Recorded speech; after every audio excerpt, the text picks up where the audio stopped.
And now to begin the webinar, we welcome from Michigan Vascular Center, Dr. Robert Molnar. Dr. Molnar, the screen is yours. Well, thank you, Pete. And I would like to personally welcome everyone to tonight's webinar, sponsored by the SBS Clinical Practice Section.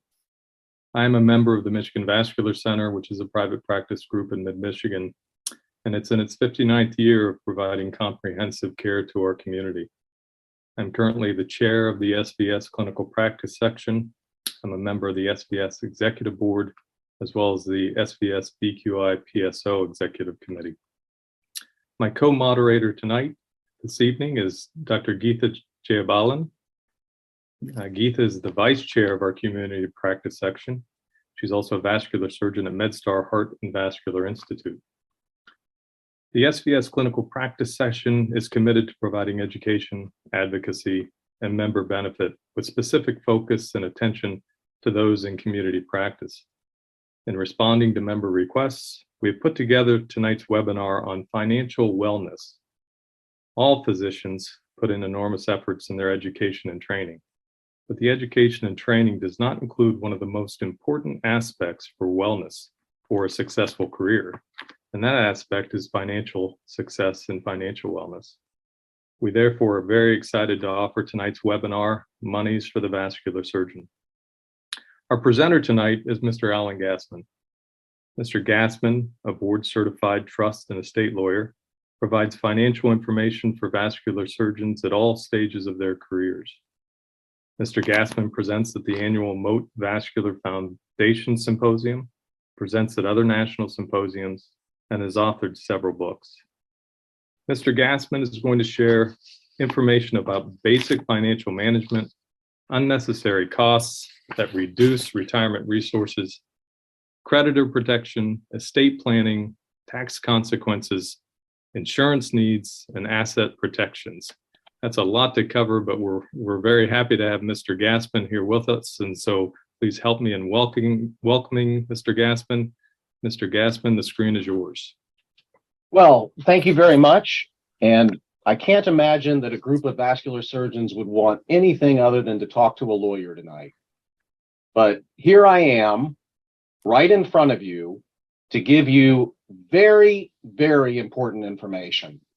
And I'm not here today as a lawyer. I'm not here today as a tax lawyer. I'm here today to tell you some very basic facts of life that I'm able to share. I base my presentation today on almost 40 years of experience representing all kinds of physicians in all kinds of situations. And believe me, you can get yourself into all kinds of situations, as we'll be discussing. I have an undergraduate degree in business with a concentration in accounting, a law degree, and a tax law degree. But what I'm going to tell you is things that I wish you had known in the 11th grade, if not earlier, things your parents told you, and things you're going to be telling your children. And when I give this presentation, almost every time some older physician comes to me and says, I'm just hitting myself on the head because I've made just about every mistake you've covered. So please bear with me as I go through this experiential information and put your questions down so that we can answer them. We're going to spend a lot of time answering questions. My email address is on the screen. If I can't answer your question, I will be glad to later. Because the questions are open to everyone viewing this, they are not subject to the attorney-client privilege. So if you have something you want to ask me that you don't want to come up in a court case, please don't put that question on your screen. So page 2 here, what does it take to be a successful physician? And number one, the most important objective, in my opinion, and where most of you come up short, is not having enough money and assets for retirement. Very, very important. More important than getting a new car every couple of years, more important than having a great big house, more important than gorgeous vacations, is having enough money to retire.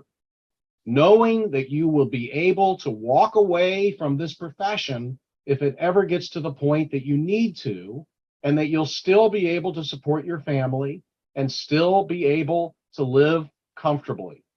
And the only way to do that is to have income that exceeds what you spend and to invest it prudently. So please, please, please, if you get nothing out of this presentation than this, I must, as a successful physician, earn more money than I spend, and I must save that money prudently and not accidentally lose it. So what should your goal be? A very common goal is to be able to accumulate enough in wealth so that you can retire comfortably based upon spending 4% of what you have saved. 4% of what you have saved. So if I could have $10 million in stocks and bonds prudently invested, then based upon the last 62 years of history with the stock market and the bond market, if I prudently invest that $10 million, I can live on $400,000 a year for 100 years. It would not run out based upon present history. So if I can only save $4 million for retirement, then I will only have $160,000 a year. So in your estate planning, I want you to think about this. If I die today, what will my spouse and children have? Well, I have $1 million saved, and I better get $4 million worth of life insurance if I want them to have $200,000 a year. And if I have $1 million in debt, I better get $5 million of life insurance.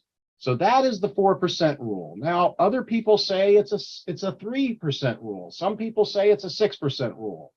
But you have to really think about this. The other thing I want you to think about, which is more difficult to conceptualize, is that inflation will rob you of value. So I'm thinking about $10 million in today's dollars, and we know that inflation is going to take some of that away. $400,000 10 years from now may only be worth $200,000. So there is a compelling need to save, and we're going to talk about that later. Number two, do you have enough life insurance? The life insurance industry, which doesn't always like me, may want to sell you life insurance with big premiums that pay a death benefit, but also develop a cash value. And in many cases, that is unwise. In most cases, in my opinion, and there are those who will disagree with me, the life insurance you buy should be inexpensive term life insurance. Because look, if I buy a 25-year term life insurance policy, 25 years from now, I hope I don't need life insurance. I hope I've saved enough to not need it. So the life insurance, you need it, but what kind you buy can have a dramatic impact on what you will have to retire. Number three, having proper insurances, including underinsured motorist coverage and umbrella coverage. I am representing a young lady who was in a terrible accident 3 weeks ago. She was out running and was hit by a car going 35 miles an hour. I don't have to tell you how injured she is. Her husband thought that he had every kind of insurance needed, but they didn't have underinsured motorist coverage. So the person who hit her only had $100,000 of coverage. So the husband said, well, it's a good thing. I think I have underinsured motorist coverage. Let me look. Well, he looked. They didn't have it. So please, please, please have somebody who knows what they're doing look at your liability insurance and your car insurance and make sure you have enough. It's not only what you pay. And if you think somebody in the call room of Geico or Progressive is going to give you great advice, then I believe that you are mistaken. So you really need to be careful in that arena as well. Number 4, and I shouldn't have to tell you this, but for a lot of you I do, you should know today, if you are sued for malpractice or if any member of your family is in a horrific car accident and there's a big lawsuit, you should know, here's what I get to keep, here's what I lose, and if I bankrupt it out, here's what I have left. That is information that you should know. You should get that information from a qualified lawyer who actually understands that area of the law. A lot of times I get, oh, I was in a bad accident. I had talked to my lawyer. Okay, what kind of lawyer do you have? Well, he's my brother-in-law. He does agricultural law. In fact, he's so smart he teaches it. Okay, what does he know about debtor-creditor law? Well, I guess not so much. So you really have to make sure that you get the right advice on your creditor protection planning, because my goal as an estate planner is to make sure that if one of my clients goes down the tubes in a terrible lawsuit, which can happen to anyone, that most or all of their assets will be preserved. And then the list goes down to protecting your inheritances. You know, it's not that easy, but to say, hey, mom and dad, you know, my inheritance, well, if you leave it to a trust, then I can't lose it to a malpractice creditor or in a divorce. And by the way, if you die, which we all will eventually, you just may die earlier than you think, is your family protected in the same way that you would want to be protected? So these are all questions that I can review with a client in a first interview. Sometimes the client feels really good about it. Sometimes the client feels really depressed about it. But let's go through some more slides. And in 12 minutes, which is in my lingo, 4/10 of a billable hour, we'll stop for questions and answers. So what is important in your life? These are slides that I prepare when I talk to first-year surgeons and first-year lawyers and other professionals. And the most important thing is there is a fantastic future in front of you if you save and you use the time value of money and you act prudently. But I want to make sure you understand number 3 here. The banks don't care if you can retire. The banks only care if you can pay them back. So it's okay if at age 65 you can't retire and you still owe $800,000 on your $1 million home. So when the bank says, oh, we'll be glad to loan you this money, I want you to remember how bankers get paid. They get paid based on interest income. They get paid based upon commissions for products that you sell. So whenever you deal with anyone, whether it's me or your brother-in-law or your best friend from college, I want you to keep in mind what is in it for the person who I am talking to.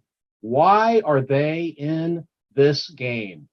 And Robert Ringer, in the book Looking Out for Number 1, has an interesting observation. He says there's 3 types of people in the world. The first type of person says, hey, you do this, I'll do that, you pay me this, and thank you very much. I want to make some money here. The second type of person says, I don't want to make any money on you. I'm only trying to help you. And then they make money on you, and they don't have to tell you how much it is. And then the third type of person wants to help you, doesn't want to make money on you, enters into the transaction with you, and then changes their mind and makes money on you. So this is particularly common in the medical world. In fact, I tell the interns and fellows, when you graduate, buy pants that don't have pockets, and then everybody can't put their hands in your pockets. Number 4, and please don't be offended if you're already done this, but my clients who have opulent, incredibly valuable houses typically don't do so well, because notwithstanding what the market has done recently, and by the way, it may come crashing down, Homes are usually not a very good investment because homes need new roofs, they need air conditioning, they need plumbing, and you pay property taxes. So the bigger your home, the more you're paying. When you see a study that says that the average home in your area has gone up by 4% a year, that is a home that is always 20 years old. It never needs a new roof. It doesn't get older. As a structure gets older, a home has a 60-year life. So you divide the value of your home, $600,000, by 60, and that's how much money you're losing every year because your home got older. So when they say the average home goes up by 4% a year, figure 2% a year. And there's literature here on that.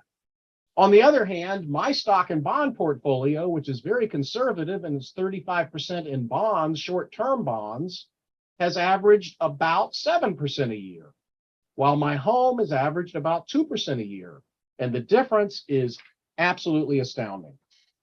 So the next time you think you need a new home, before you go hire that realtor, go hire a psychologist to explain why you need that new home, why you need that 8,000 square foot home, why you need those fancy cars. Because there's some really good books by Michael Singer. He wrote The Untethered Soul, and I'm reading a recent book that he wrote about the untethered soul. And he says, you know what? If there's something wrong in here, if there's something wrong in your mind that things aren't okay, you tend to do things physically and behaviorally to make you feel like you're okay in here.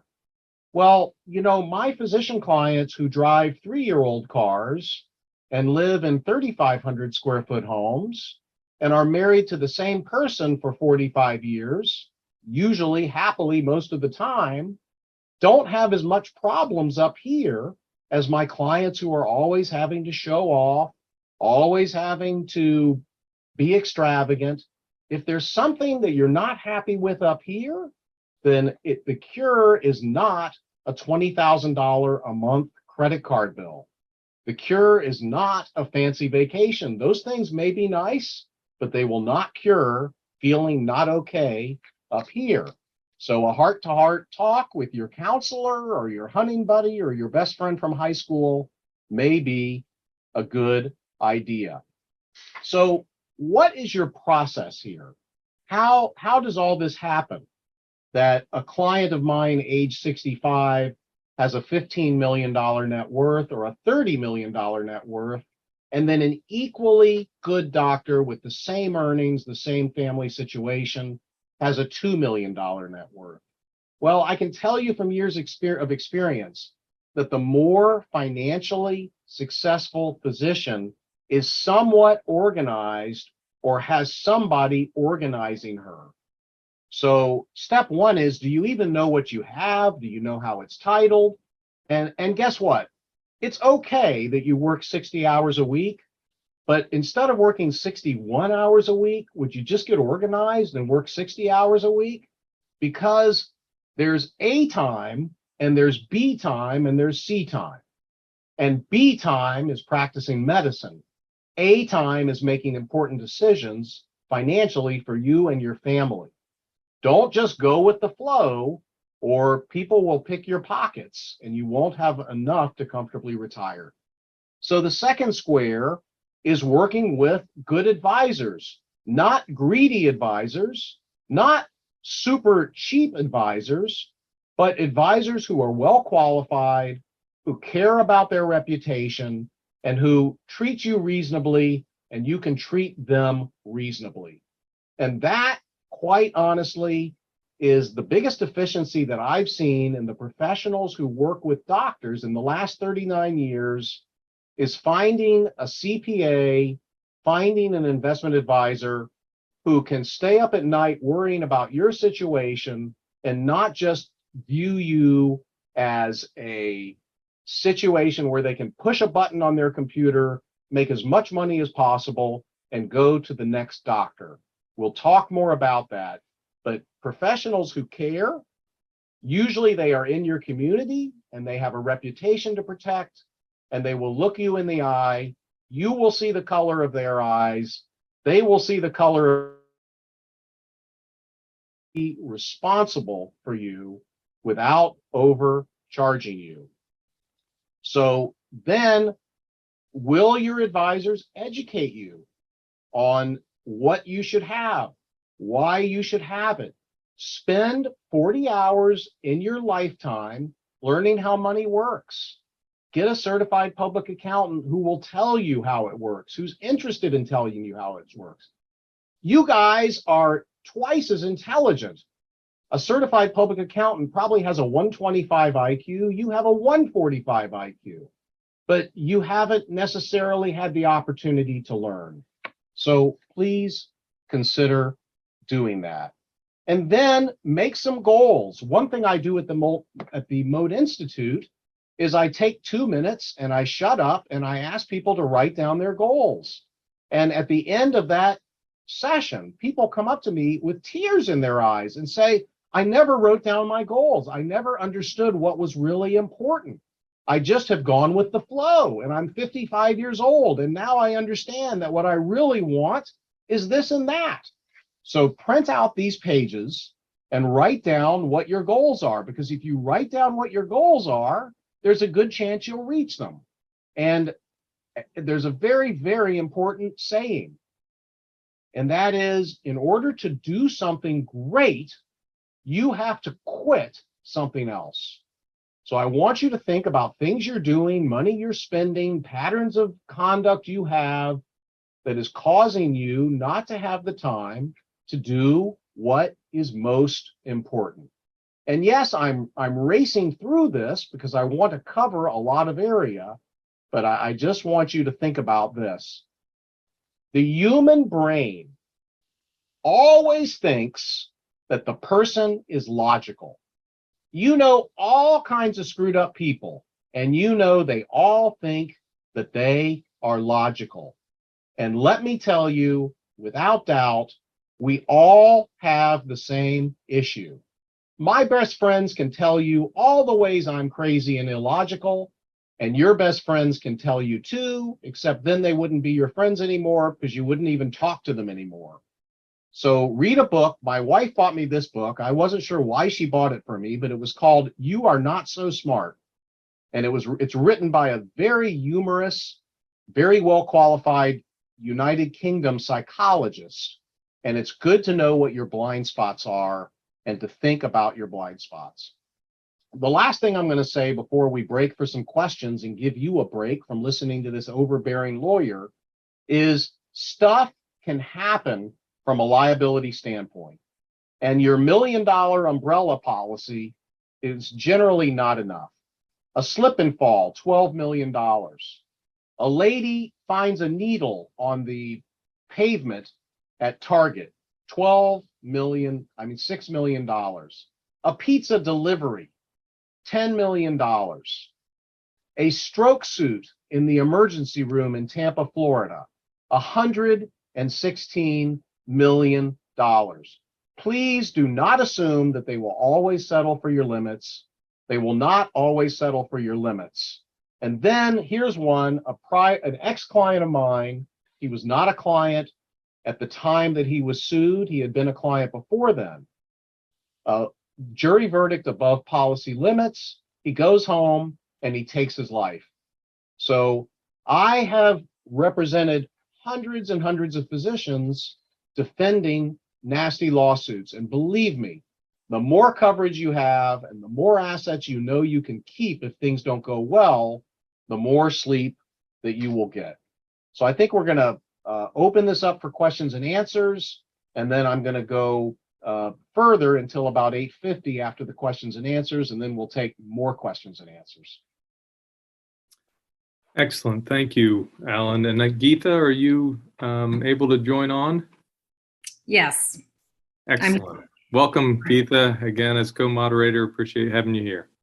All right. Well, thank you so much, Alan, for these kind of pieces of life advice and us doing a kind of a psychological deep dive into physician mindsets. And I think you've hit the nail on the head that we go through a decade worth of training in medicine, and you come out on the other end as an attending and really oftentimes make some kind of foolish mistakes when it comes to getting your first paycheck, which is quadruple what you were getting for the previous 10 years.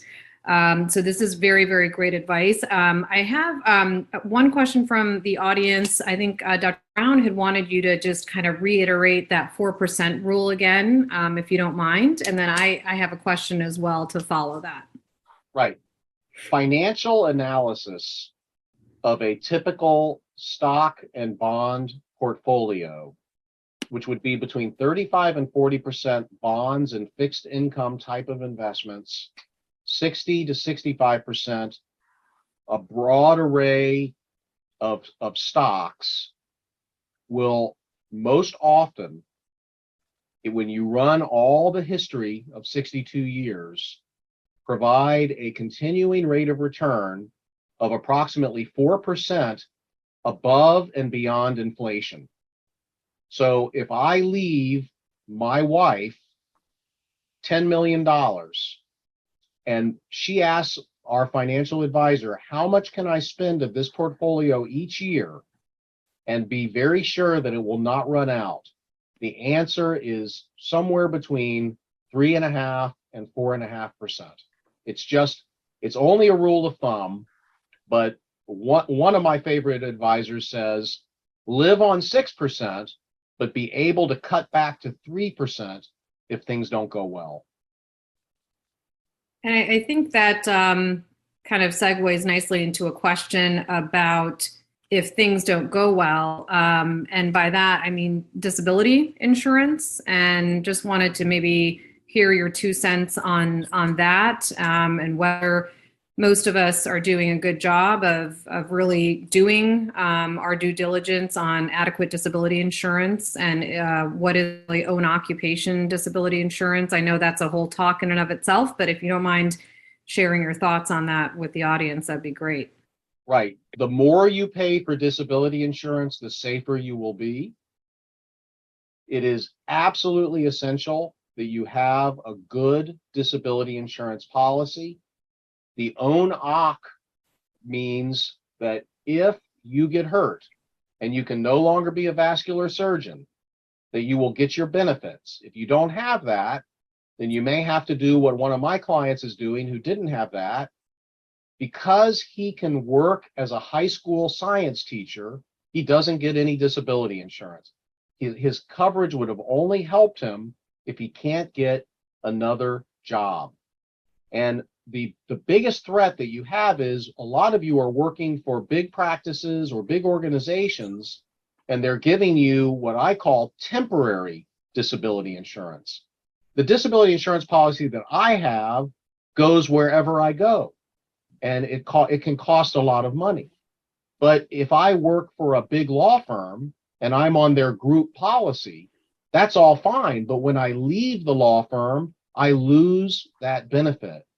So the other thing I want to mention is a lot of you have a basic disability policy, but then somebody sold you a supplemental disability policy, and then someone sold you a third one. Those are not going to pay you as much as you thought, because they are all reduced by what Social Security will pay you if you get disabled. So if Social Security will pay you $600 a month if you get disabled, then you'll lose $1,800 a month of coverage from your 3 policies. Try to find an independent agent who can get proposals from all of the carriers, give them all your health information and blood work, get those proposals from that agent, and then maybe take those proposals to another independent agent and learn about it to make the right decision for your family. It needs to go up annually in coverage with inflation.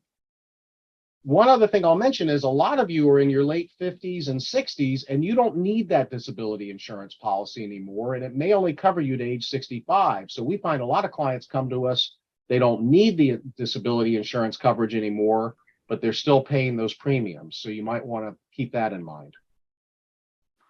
Thank you for Thanks. that answer. We have some great questions from the audience. I don't know, Dr. Molnar, do we have time to get to a few of those? Yeah, why don't we do one or two? So one of them, Alan, was for those blockbuster verdicts that you presented at the end of your slides. How do you protect yourself from those? And sort of a follow-up on that, even if we have adequate, reasonable limits on our malpractice and have our assets protected in a trust, how do we protect ourselves from those large blockbuster verdicts? Does just a big umbrella policy, or how do we do that? That is kind of like me asking you, how can I avoid getting cancer? I mean, first of all, don't smoke or drink, which means be careful in your charting and follow what I call the 35-second rule, which is at every patient interaction, I want you to look down at your chart and think, what can go wrong in this situation and how do I cover myself? And put those words on the screen. Those words are, I warned the patient not to stop taking the antibiotic. I recommended that the patient go immediately to a radiologist. I recommended that the patient go immediately to an ER, because I will tell you, having represented a lot of doctors who do get sued and get multi-million-dollar verdicts against them, even though the doctor maybe did nothing wrong, there was more the doctor could do. But the other part of it is read the book, How to Stop Worrying and Start Living by Dale Carnegie. It's one of the best books ever written. And just understand that this can happen. If it does happen, you may file a Chapter 7 bankruptcy. When you file a Chapter 7 bankruptcy, the lawsuit goes away, the judgment goes away, and you're able to keep a lot of the assets. So, just be as careful as you can, but understand that it could even happen to anybody who does everything right. And I guess one other follow-up question that came across before we start you up again was about the financial advisor. So should it be a tax attorney? Should it be a CPA? Should it be a combination of both? Should it be a team? And how much should that cost? Or how should we look at how much that's going to cost? That's a really good question. And it gets into what I'm going to be talking about. So it's very time efficient. Okay. Most of my successful clients have a good, caring CPA. That's not by accident. It's that either I told them they needed a good, caring CPA, or their financial advisor told them that, or they figured out on their own. So sometimes it's the third or fourth CPA they found. That CPA should be charging anywhere from $300 to $450 an hour. The more you pay them, the better off you are. They are not going to take advantage of you.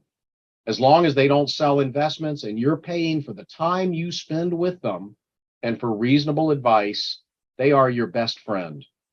The tax lawyer you should only need every year, 3 years, 5 years. We're going to cost $400 to $800 an hour. You shouldn't need us all that often. If you spend $10,000 every 5 years on us, that might work, or it could be a lot less than that. Perhaps I'm biased because that's how I make my living.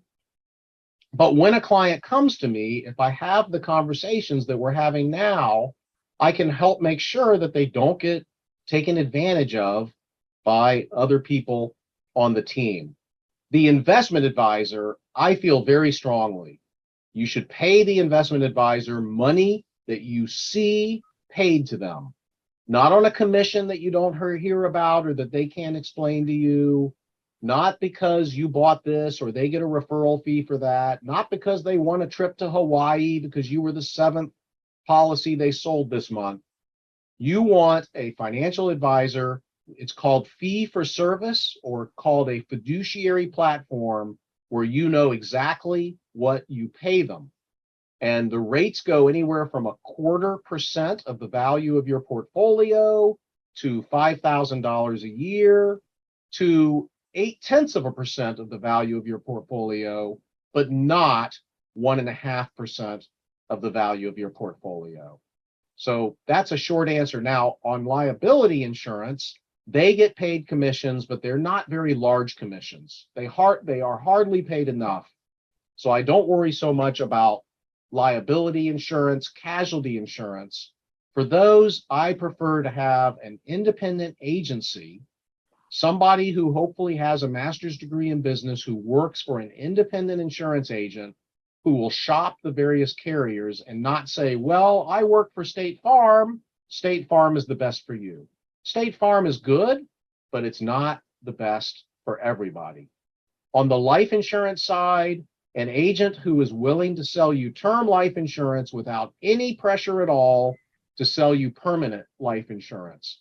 That is commonly going to be the same person who either sells you the investments or who can refer you to an insurance agent.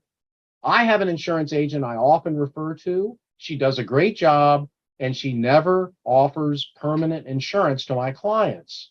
She offers them term insurance. So that's too short of an answer, but maybe that's good guidance. Preferably, you work with professionals who either know each other or they meet each other. I'm going to help make sure that the CPA doesn't forget something. The CPA is going to make sure that I don't forget something. If the investment advisor is having problems with alcohol and his marriage and is doing erratic things to clients, the CPA and I are going to warn the other clients. So if you have a team of advisors and you tell them that you appreciate the fact that they get together once a year or every other year or every third year, they show up at your important events, you pay a little bit more than that, but the feeling and the effect can be much more pronounced. So that would be my recommendation. And your advisors are not going to say, they're not going to offer to have a meeting with you every year. They're too busy to do that. You have to ask and tell them how much you appreciate it, and then these things can happen. Excellent. I think we'll let you get back into your next section, and we'll wrap up with questions at the end. Okay, very good. Can you see my screen? Yes. Okay. All right. This is a 90-minute talk, and I wish it was a 2-hour talk, and tonight it's a 35 or 40-minute talk. So I can't get to everything, but another thing I want to mention is the attorney-client privilege. When stuff happens, don't send emails to everyone you know. Call your lawyer or send an email to the lawyer. We have the attorney-client privilege. In many states, the CPA has a privilege, but in many states, they don't. And if and when the government comes to see you, just don't talk to them. You know, Ronald Reagan had said, when somebody comes and knocks on your door and says, I'm from the government and I'm here to help you, don't believe them. Most government servants are hardworking, they are honest, and they do a good job for the government. But their job is often to get you in trouble. And they often get promoted based upon how many doctors they can get in trouble. So when they come in, when they ask for you, you are busy with patients, they can call your lawyer. So just be careful with that. And if and when they come to see you, get the lawyer involved. You may have lots of friends who know how that they can handle the government, but we see a lot of doctors get in trouble. And when the government is going to go visit 10 doctors and 5 won't talk to them and have to go through lawyers and 5 are very friendly and able to talk to them, which ones are they going to go after? The friendly 5. So just be careful there.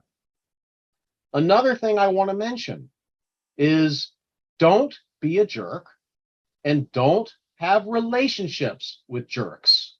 And, you know, when I first say this to people, whether it's lawyers, accountants, or business advisors, they say, what are you talking about? Well, if you think about people who get in trouble, and if you think about people who cause trouble, they are quite often and generally jerks because they don't care about other people.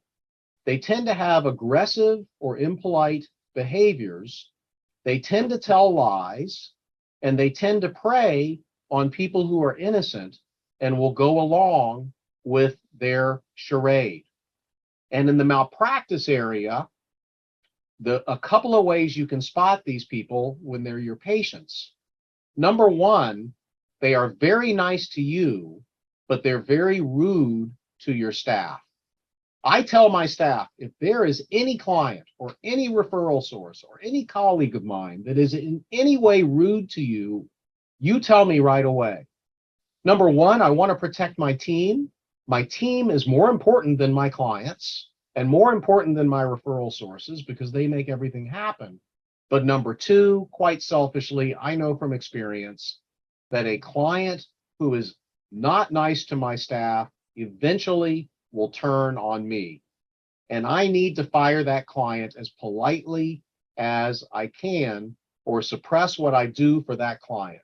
You need to do the same thing with patients, and you need to do the same thing with people in your community.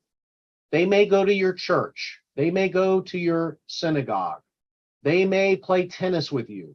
They may be your best friend from medical school or from undergraduate school. They're only going to cause you problem. You may like it because they have sports cars and they have tickets and they have airplanes. And I can just tell you from experience, they will get you into trouble. And here's an example. Here's somebody who died because he was hanging out with jerks. So just be careful out there. So now I'm going to go to some math because I know you are all mathematicians. So in the next 8 minutes, I just want to talk a little bit about math to back up what I've told you. So here is an imaginary doctor because he can start at age 30. I know you start later. But at age 30, Dr. A invests $100,000 a year through age 60 at 6% rate of return. Dr. B invests $100,000 a year beginning at age 35, 5 years later at a 6% rate of return. So let's see what happens. In 10 years, Dr. A has $1.5 million. Dr. B only has $700,000. At year 20, Dr. A has $4 million and Dr. B has only $2.5 million. So Dr. A could retire at age 50 at $160,000 a year. Dr. B can retire at age 50 at $150,000 a year. So how much does Dr. B have to invest every year for 20 years to catch up with Dr. A? $143,000 a year. Dr. A is coasting along at $100,000 a year because he started 5 years early. Dr. B bought the nice big BMW, the bigger house, and married the higher maintenance person. And there you go, $143,000 a year. Dr. B may never catch up. Secondly, so that is the time value of money. Now, it was said that Einstein said that the most amazing thing in mathematics is the time value of money. A lot of people believe it, but it's probably not true. Einstein didn't care that much about money. He was not as messed up in the head as a lot of us are. So now let's look at Dr. A, who can invest $100,000 a year through age 60 and earn 8%. Dr. B has a more expensive investment advisor. Now, the investment advisor is a friend and charges an extra 1% a year and gives a lot of cuddling. And what does that 1% a year do? Well, at age 40, at $100,000 a year, Dr. A has $1.8 million. Dr. B has $1.7 million. So it actually cost $108,000. It cost 1 year's of savings, a 1% differential in costs. Let's go to year 20. The difference is $640,000. The difference is 6 years. I mean, this is a very, very big difference. And this is the power of earning. You know, look at this, a 7% rate of return, which is what we hope for, by the way. If you can save $100,000 a year for 20 years, you'll have 2,000,001. And then if you can get another 10 years out of it, you'll have 3,000,001 saving at $100,000 a year. So what's the moral of that story? Save more than $100,000 a year, but costs definitely will count. So I can send you, and I'll send to your organizers tomorrow so they can send to you a spreadsheet that I designed with my son when he was in 11th grade. And what this spreadsheet does is it shows you how much you need for retirement based upon what your retirement goal is, and then how much all the stuff you do help or detract from retirement. Because you're all mathematicians. Every time you spend $5,000, you're losing $50,000 from your retirement if you're young enough. So let's look at an example of what the spreadsheet told somebody. This particular person, which was a friend of mine, they were 30 years old. They were already earning good money. And if they could earn $50,000, if they could earn $193,000 a year and have growth of 6% a year, then they could retire at age 55 in 25 years on $193,000 a year. But if they only could save $130,000 a year, they would have to wait till age 60.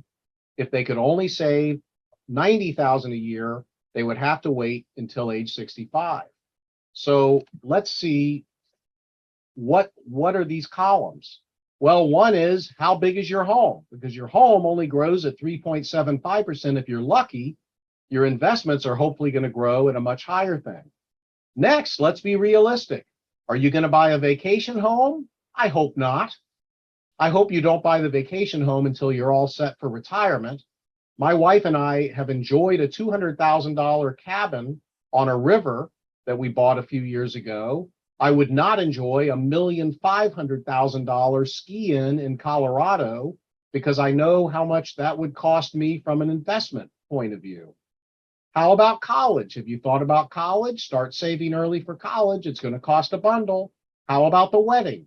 How about the bar mitzvah? Are you taking your children to state school football games so that they'll be more likely to go to state school? That's actually a very good strategy. Are you paying down your debt early, or are you going to pay down your debt late? All of this applies. So we have sat down with spouses and said, hey, you're spending $15,000 a year at Nordstrom's and Saks. I want to show you what that's going to do to your ability to retire with your physician spouse. Could you please get another hobby besides going to Nordstrom's and Saks? Take up some other hobby. So, and if you need to feel important, learn to feel important without going to a retail establishment where they pretend that you're important. On the investment side, and I know I'm almost out of time here to go back to questions and answers. On the investment side, I just want to tell you something. People lie. And the doctors in the lounge who tell you how well they're doing with their investments, they're usually lying. And I know that because I represent them, and other doctors come to me and say, oh, I know all about Dr. Jones and his son-in-law's amazing raccoon farm. Well, I know Dr. Jones is losing his shirt at the raccoon farm. So stick with medicine, stick with real estate involved with medicine, stick with medical businesses that are already making money that you understand. Don't invest in a business that's not making money yet. If you want to be a gambleaholic, then you have my condolences. About 5 to 7% of you are gambleaholics. You're trading stocks every day. I never trade stocks. I only buy and hold. Anyone who thinks that you can time the market and trade stocks is sadly mistaken. Here is my investment portfolio. If you want to look at it, my advisor charges me 0.25% a year. My fund costs are less than 0.1% a year. It is very boring stuff. I never change what I invest in. I'm in the same allocation that my wife and I were in 1999. This gives you what we did through 2015. We've pretty much continued with a 7% rate of return on average. But look, it does go way down and then it comes back up within 5 years. That's what the market does. Anyone who tells you that they know when to go in and out of the market should be run away from as fast as you can. There's never been anyone in the history of investments who's known when to come in and out of the market. You stay in the market. The market has almost always recovered if you are reasonably allocated within 4 or 5 years, and then generally averaged a 6 to 7% rate of return. The bigger risk is staying in bonds and getting wiped out by inflation. So should we go back to questions in remaining 8 minutes or so? And I'm more than glad to stay later. I think that's a great idea, Alan. Again, I know you could go probably for another 3 or 4 hours, and there's a lot of topics that we're not going to get to tonight. But hopefully in a future webinar, we can sort of pull together another phase of this.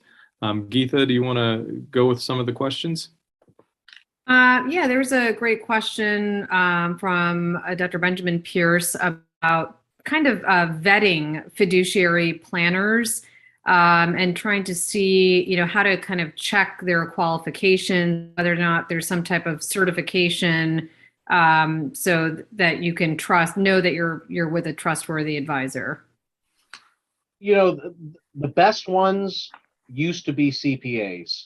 Most of the best ones who I like working with the best used to be CPAs, and they got involved with investments. They typically are chartered financial consultants. They typically are certified financial planners. They typically are RIAs. But the most important thing is that they use a reputable platform. Most of them, I find, are using Schwab institutional accounts, and they are very upfront with what the portfolio will be. They are very firm that they want you to invest and just stay in the investments. They're not going to try to time the market. They're very upfront as to what percentage or what fee they're going to charge you, and they look you in the eye and they care about you. They'll have many very happy clients, but typically for references, I would want to talk to certified public accountants who represent their clients so that you can see that there's been healthy interaction between the certified public accountant and the investment advisor. But there is one thing I want to point out, and that is what I get all the time and what CPAs get all the time is phone calls and lunch invitations from investment advisors who say, I will refer to you if you will refer to me. I will refer to you if you will refer to me. And I learned early in my career that those people have more time because they charge more. So you just have to be very careful when you receive the referral to double check and make sure that the costs will be reasonable. CPAs are also able to receive kickbacks legally. So you want to make sure that that is not going on. So I hope that that's helpful. Another question that came across, Alan, was how do you weigh paying down debt versus saving, especially early in your career? And as a sequel to that, do you want to be debt-free when you retire? First of all, yes, you want to be debt-free when you retire. That needs to be the goal. That's going to work best. Unless you become fairly sophisticated with investment real estate and you keep it about a 50% loan to value ratio, where your buildings are worth $10 million and you have $5 million worth of debt and a lot of very strong tenants. Look at the expected rate of return of your investments, hopefully 6 to 7% to be realistic. Look at the interest rate on your loans. If the interest rate on your loans is 3%, and you hope your investments and think your investments will probably yield 6 or 7%, Don't pay the loan off, get the investments. On the other hand, if your interest rate is 8% and your investments are 7%, definitely pay the loan off first. There's other factors, such as if you keep the loan in place, you can always repay it at the last minute if there's a malpractice suit against you. If you get divorced and the loan is in place, it may reduce your property settlement payment. So, talk to your CPA, talk to your lawyer, talk to the investment advisor, but I think those are some fairly good rules of thumb.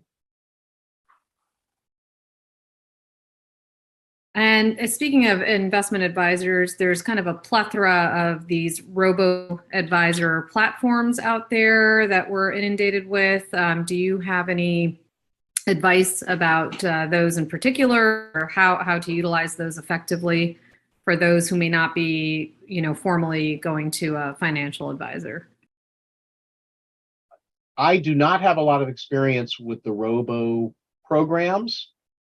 I am sure that they can be just fine, but when you get to a certain size, you are going to want to have an investment advisor.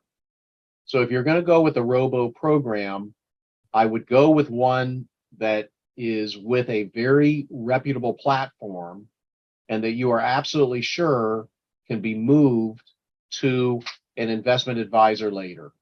So I would be checking with Fidelity, I would be checking with Vanguard, I would be shying away from a slicker organization. And one of the problems with the robos is as you get larger, you may want to put your investment portfolio into a limited liability company, which provides more creditor protection, or you may want to put your portfolio into a special kind of trust. And the robos normally can only be in the individual name of a person. So that's my short answer on that.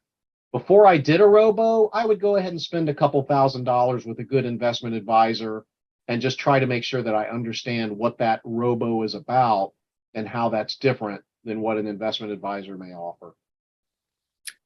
Since we touched on that, and again, I think we'll do maybe 3 or 4 more questions. We'll hold people over maybe 5 or 10 more minutes if that's okay. Because Sure. I think, there's a whole area about estate planning and that whole asset protection and trust. So one of the questions that came across from Danielle was, when should someone consider estate planning? I mean, is it based on your age? Is it based on your nest egg or your assets? I mean, when is it that you pull the trigger and say, I'm going to now go do some estate planning? Well, if you have life insurance and there's someone you love, then you should do some estate planning. But, you can start with a light estate plan. In fact, I can send you a PDF of my book on estate planning, which I think covers the basics pretty well. But it shouldn't be expensive for you to have a telephone conference with a lawyer and get a simple estate plan and to begin educating yourself as to how asset protection works. I mean, if you're a doctor and your spouse is a soccer coach, and in your state, it's better to put all the assets in your spouse's name, just make sure that somebody tells you that that's the right way to do it. Or if you live in Florida, then learn about how tenancy by the entireties works, where joint assets can't be touched by a creditor. So I'm biased because I'm an estate planning lawyer, but I don't think it's ever too early to have at least a rudimentary estate plan. And powers of attorney. If you have a stroke or end up unconscious, somebody needs to be able to walk into a hospital room and make decisions for you. That's my short answer. Okay, we have a lot of questions coming across here. Here's one specifically about traditional IRA versus Roth backdoor IRAs for high net worth physicians and your opinion on that. I am not a huge fan of paying Uncle Sam early to convert to a Roth. So I have $1 million in my IRA, and when I take it out, I'll pay income tax. But if things don't go well, I'll be in a low tax bracket. If I need home nursing care, I'll be able to write it off because that's deductible. So the question is, should I pay $300,000 of income taxes right now to convert that to a Roth IRA that will be tax-free? That can make sense. That's where you want that CPA and that sophisticated financial advisor. But a lot of times they go and they find doctors and they say, I have a new idea. I want to earn your trust. I think you should do this Roth conversion. I don't know why anyone else didn't tell you. And then they earn your trust and you pay a lot of money to the IRS. And I don't like it as much as a lot of other advisors like it, but I'm just biased in that area. I freely admit.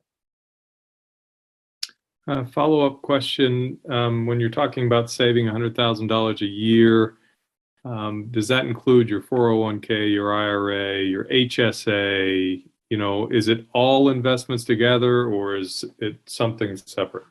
I look at it as all investments together. And let me mention that includes something very important for those of you who have children, and that is a 529 college savings plan fund, which you can buy a 529 college savings plan fund from Vanguard or one of the other institutions, and then all the growth within that fund will be tax-free as long as you spend it on college and graduate school on any child, and you can switch it around, and usually it's creditor proof. So I do find that a lot of you are funding that 529 plan monthly, and you should just bang fund it. You know, if you have a child and you plan to put them through college and they've just been born, then you should put $150,000 in that plan right now and not fund it over time, because then you won't be paying income tax on the interest, the dividends, and the capital gains, and it'll be creditor proof. And if you need to spend it on yourself later, you can take it out and spend it on yourself later. Just to follow up on that real quick regarding the 529, because I've heard some people say that they actually put it in their name or it's put in a grandchild's name. I mean, what is the best position to put it? In most states, I would put it in my own name and it's mine, but it's designated for the benefit of my granddaughter. But it's mine. If my granddaughter is a brat, then she gets nothing. And if I need it, I spend it for myself, but my creditors can't touch it, and Uncle Sam treats it beautifully. So in most situations, these 529 plans are just individually owned, and then I name a successor owner, which can be my wife. Thank you. Sure. I think someone was kind of backtracking to one of your original comments about time frame for disability insurance and had asked why you mentioned that a 55-year-old doesn't necessarily need disability insurance. Well, it depends on whether you have your $5 million set aside for retirement. You know, if you already have enough for retirement, and if you become disabled, you probably won't be spending as much anyway, then you can be self-insured for disability. Or if you're a two-physician family, and if one of you becomes disabled, there's enough, then it may not be worthwhile to pay the premiums. Now, you would be very careful before you drop it, but I do find clients who should have dropped it years before they come to see me. And then another follow-up regarding just that investment horizon and the time, and you showed the chart and it went way down. I mean, at what point is a percent of loss acceptable or unacceptable? I mean, I think your answer was just stay invested, but could you just go over that again? Because people get a little cold feet when they drop 15, 20%. Yeah, okay, yes. In the history of the stock market, since 1934, 1935, after the recovery from the mainstay of the Great Depression, if you bought an allocated portfolio of bonds and stocks, not just S&P 500 big company stocks, but you bought foreign stocks, you bought big stocks, you bought little stocks, and you allocate it, which is very easy now with low-cost mutual funds. And if you bought it and kept it, then your average rate of return would be just about 7%, which means it would double in value every 10 years. And no matter how bad it dipped, as long as you kept it in that allocation, it would recover and do better within 5 years. That's the history. Now, I can't tell you that that history is going to repeat itself, but my alternative to that is to have more in bonds, which almost always means that you're losing value to inflation. So while it's not without risk, and perhaps naively to some extent, those of us who have followed this pattern for the last 30 to 40 years have done very well. But studies have shown that the average rate of return enjoyed by an investor who stays in and does not come out in the dips is 7 to 8%. The average rate of return of an intelligent, well-advised investor who pulls out in the dips is 2%. Because no one knows when it's going to go up. No one knows when it's going to go down. You just know it's going to go up and down. So there's a lot of science, but behind that, you can see all sorts of actuarial studies, and there's nothing so magic about it. If it scares you and you can't stand it, then maybe real estate is your answer. That has been the answer for some people, but you do need the inflation hedge. If you just buy bonds, the risk of losing value to inflation is a lot worse than the stock.